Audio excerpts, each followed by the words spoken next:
64 श्वासें बाएं करवट के बाद अगर आपको रात्रि में सोना है तो फिर दाएं करवट में तुरंत हो जाएगी। बायां स्वर शीतल नाड़ी चलेगी, चंद्र नाड़ी।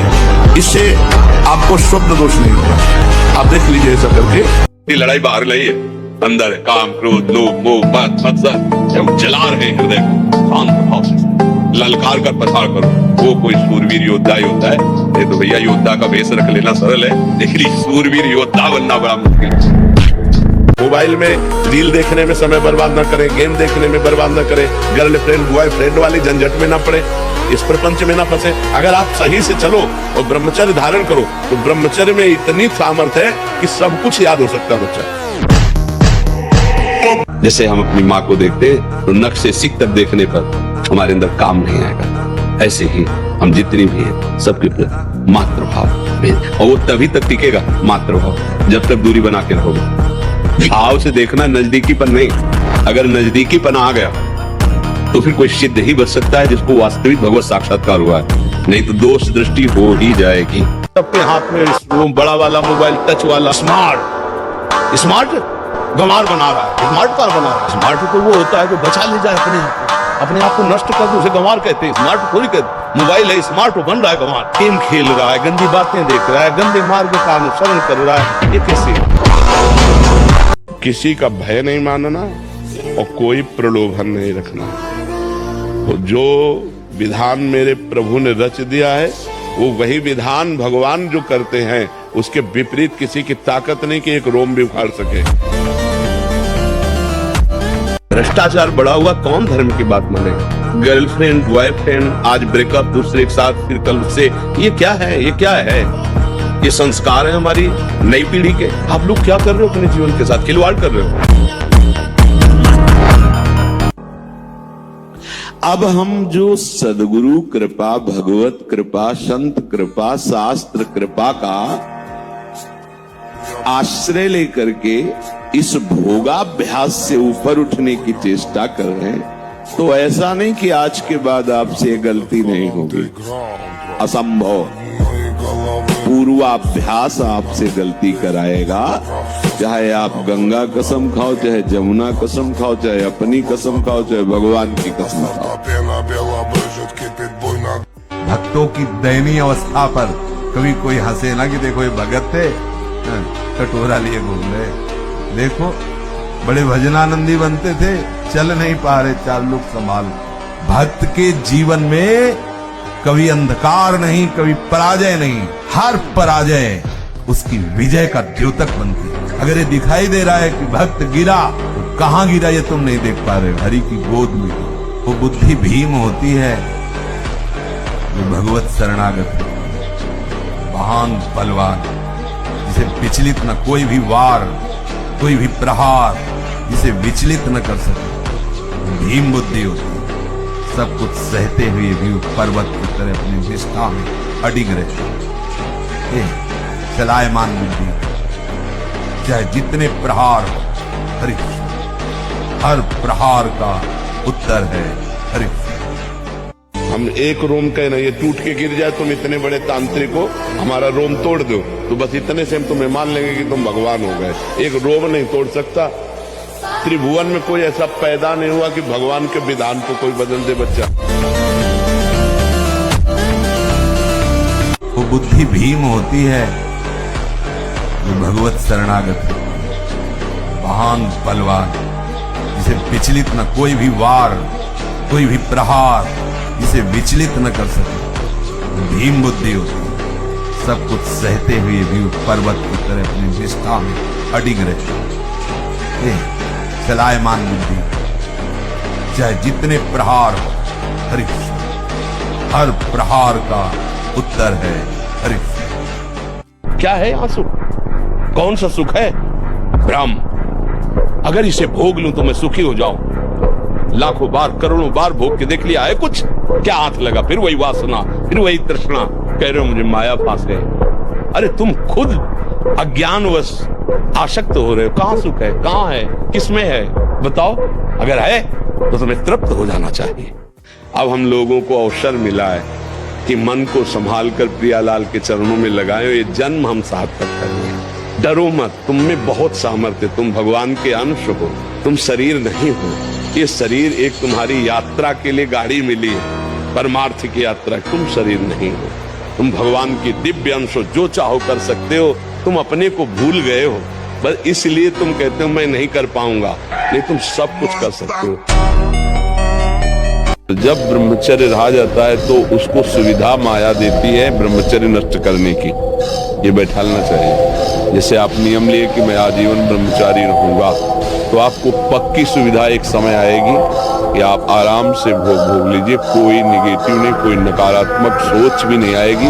आप उसको स्वीकार करें, क्योंकि आपके व्रत को भंग करने के लिए माया ऐसी सुविधा देगी। ब्रह्मचर्य कैसे ठीक हो? हमारा संग ठीक नहीं, हमारा भोजन ठीक नहीं, हमारा दृश्य ठीक नहीं, हमारा श्रवण ठीक नहीं, गंदी बातें देखें, गंदी बातें सुने, गंदा विचार आए, गंदी क्रियाएं करें, फिर ब्रह्मचर्य कैसे रहा जा सकता है? हम सबसे कहते हैं व्यायाम करो। बिना शरीर को थकाए ब्रह्मचर्य को पचाया नहीं जा सकता। 4 बजे उठ के नहा धो करके घंटा आध घंटा दंड बैठक मारे तो आप देखो आपका जीवन प्रकाशित होने लगे। ब्रह्मचर्य ही परम तप है, ब्रह्मचर्य ही परम धन है, ब्रह्मचर्य परम एकाग्रता है। एकाग्रता ब्रह्मचर्य से आती है। आंख मूंदो या खुली रखो, अगर ब्रह्मचर्य ठीक, एक शीतलता, एक गंभीरता, और जिधर दृष्टि लगा उधर एकदम चिपक जाएगी जाके। जब हम काम का चिंतन करते हैं, वही हमारा सर्वनाश का कार्य बन गया। बहुत ध्यान से सुनो।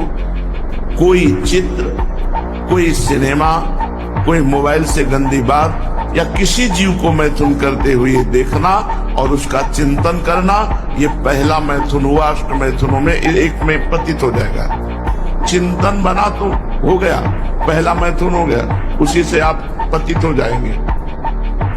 लोग गंदे आचरणों में, गंदे दृश्यों में, गंदे चिंतन में, गंदे आहार में जीवन व्यतीत कर रहे हैं, तो एक पशुता सी आती चली जा रही, राक्षसी बुद्धि आती चली जा रही। नौजवान जन जो है कैसे कैसे नहीं होती चली जा रही। संयम, पवित्रता, आचरण, इनका बहुत बहुत ह्रास हो रहा है। आप शरीर पवित्र रख के देखो, 1 महीना झूठा मुंह मत रखना, शरीर पवित्र रखो और ब्रह्मचर्य रह के देखो। 1 महीने में आपको ऐसा लगेगा आप देवता है। 1 महीने में लगने लगेगा। ये जो हमारा मन भजन में लेकर होटलों में खाओगे, भजन में मन लगेगा।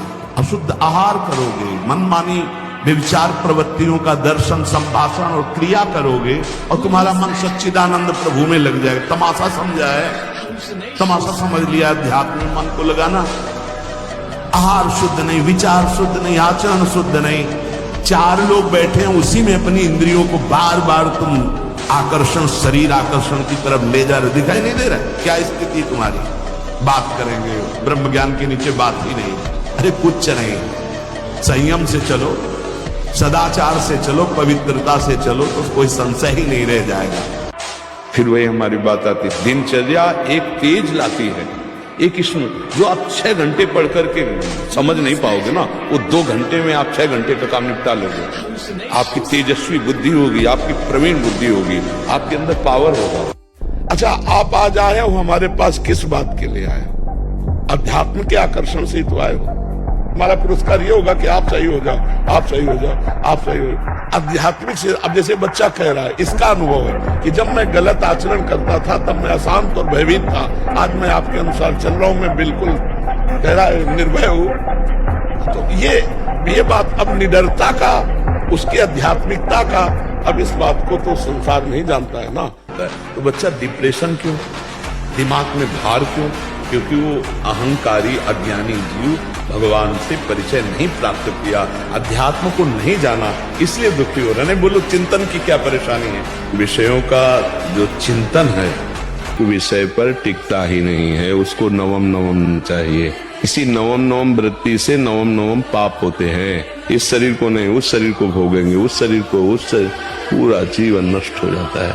ये देखना, ये सुनना, ये भोगना, ये चखना, ये इसी में फंसा है। देख लो, आप लोग देख लो ना, क्योंकि उसी मन को हमने पढ़ा है। हमारी पढ़ाई मन की ही हुई है। मन की मांग को देखा है, मन की चेष्टा को देखा है, मन को कैसे सुधारना है, कैसे इसको प्रभुमय बनाना है, कैसे इसको शांत किया है। यही तो जीवन भर करते हैं। नाम जप कीजिए, सत्संग सुनिए और धर्म युक्त आचरण कीजिए। सब पर मन हावी है। देख लो, कोई बिरला ही है जो मन के ऊपर हावी होकर उसको अपने शासन में ले ले। वही माया पर विजय प्राप्त कर लेता है, वही दुख रहित परम सच्चिदानंद सुख को प्राप्त होता है। कुछ भी करेंगे, जीवन में एक दिनचर्या होनी चाहिए सोने और जागने की। दिनचर्या एक तेज लाती है, एक इसमें जो आप 6 घंटे पढ़ करके समझ नहीं पाओगे ना, वो 2 घंटे में आप 6 घंटे का काम निपटा लोगे। आपकी तेजस्वी बुद्धि होगी, आपकी प्रवीण बुद्धि होगी, आपके अंदर पावर होगा। आप ब्रह्म मुहूर्त में शयन कर रहे हैं, फिर 9 बजे जो नहाना है वो एक ऐसे खिलवाड़ मात्र है। आप 4 और 5 के बीच में उठे और स्नान किया, व्यायाम किया, 1-2 किलोमीटर दौड़ लगाई, थोड़ा प्राणायाम के, फिर आप पढ़ के देखो। और जब ब्रह्मचर्य, ऐसा कैसे हो सकता है? बल है ना, अध्यात्म बल, शारीरिक बल की बात नहीं कहते। ऐसा कैसे हो सकता है? यदि एक बार ऐसा हुआ तो 1000 बार मैं प्रयास करूंगा और इस पर विजय। वो मतलब जिद्दी स्वभाव, एक निष्ठा उसी से आती है, उसी से। पहले खेती जोतते थे ना किसान, एक फार वाला होता था और पूरे खेत को उसी से जोतला है। बलवान होते, 2 लीटर मठा और 8 रोटी पाए, बैल की जैसी ताकत। अगर बैल को नाक पकड़ के रोक ले तो वो वही खड़ा हो जाए।